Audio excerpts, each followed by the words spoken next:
ladies and gentlemen of the media, we have Cardinals left-handed pitcher Matthew Liberatore. Please use the hand raise function when you have a question, and we will start with the first person who has a question on that. Jeff Jones, Belleville News Democrat. Matt, Miles just told us that when he was drafting today, he was looking for some youth and bounciness toward the end. So you feel like you checked off the youth and bounciness boxes for him? I sure hope so. Came out with the dub, and at the end of the day, that's what really matters. So I think he picked a solid team, and we performed well and came away with the win. What's sort of the benefit from a team building perspective to get out there with guys who are on the Major League roster, like Miles has been, like Webby has been, and to sort of build that camaraderie with guys at that level as you guys are kind of working for a common goal out here? I think that kind of stuff is invaluable. I experienced it in high school a little bit, being a freshman on the varsity team and not necessarily feeling comfortable going up to the seniors and being able to talk to them. And when I became a senior and I was in a role of a little more respect and command from the younger guys, I made it a point that we were approachable just as easily as any of the coaches were. So on a similar note, I think, getting to gel with these guys a little bit in spring training and off the field and even doing stuff like we did today makes it a lot easier to go out on the field and compete when that time comes, and you don't have to worry about feeling like, am I accepted or not accepted, or do these guys like me or not like me? You have a good relationship with those guys before you ever take that first step onto the field, and I think it makes it that much easier to just go out and take care of business when the time comes. Derek Gold, St. Louis Post-Dispatch. Hey, Matt, I'm wondering what that draft process is like as you're seeing your teammates and your peers and other pitchers go off the board. Are you wondering when you might get picked? Are you wondering what veteran might take a chance on you?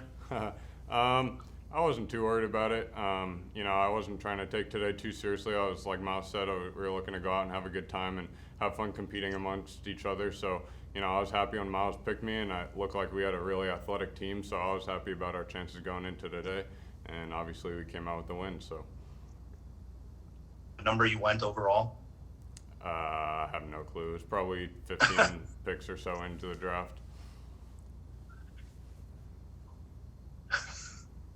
How are you pitching wise?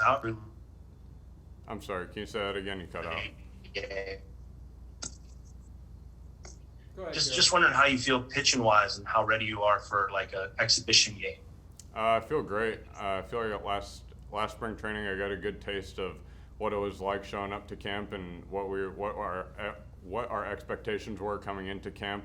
And I feel like I did a good job this offseason of preparing for those things. And I stepped onto the field day one and I felt like I was ready to go. So I'd say right now I'm just looking forward to going out there again and throwing my bullpens and hopefully getting some innings and some games and seeing what happens after that.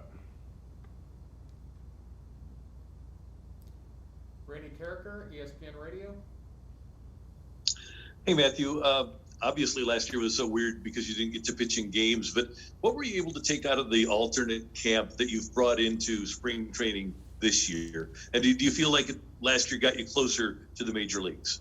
Absolutely. I've had a lot of conversations with people about this, but I feel like the development and instruction that we got at the alternate site in Springfield last year was invaluable and instrumental in everybody's development. I feel like we kind of got the opportunity to see what it was like to have to pitch in a 162-game season, in the sense of, in a regular season you're going to face guys 8, 9, 10 times throughout the course of the year, and we kind of got to experience that a little bit, facing the same guys every single day or every single 5 days when we would start.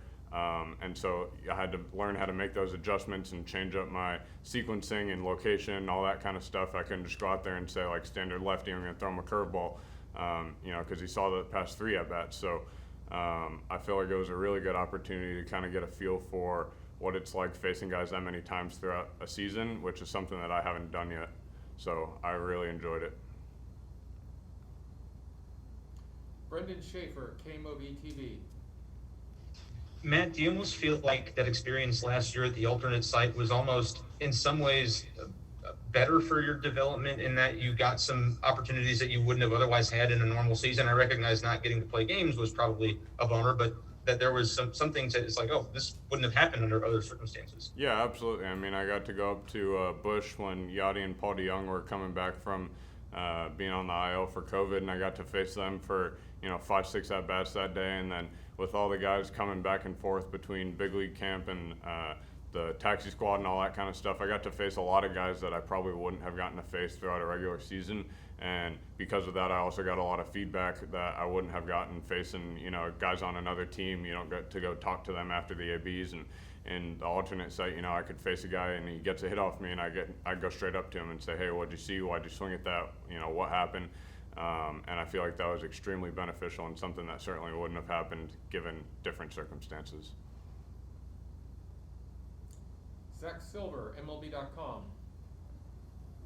Hey Matthew, I know it's still kind of early into camp, but if you had to think back, at the end of this year, what to you will a successful year look like as far as your goals, or kind of what do you want to make sure you get accomplished in the next year? At the end of the day, my goal is to go out and give the team, whoever I'm playing for, the best opportunity to win possible. I'd say that's probably my biggest personal goal. Obviously I'm coming to spring fighting for a spot and trying to go out there and prove what I'm all about. But at the end of the day, those are, the uncontrollables. So I'm going to let those chips fall where they may and just try and go out and take care of business every day like normal. Randy Carricker. Hey Matthew, did you watch most of the postseason last year and watch Arozarena and think, man, I got traded for that guy?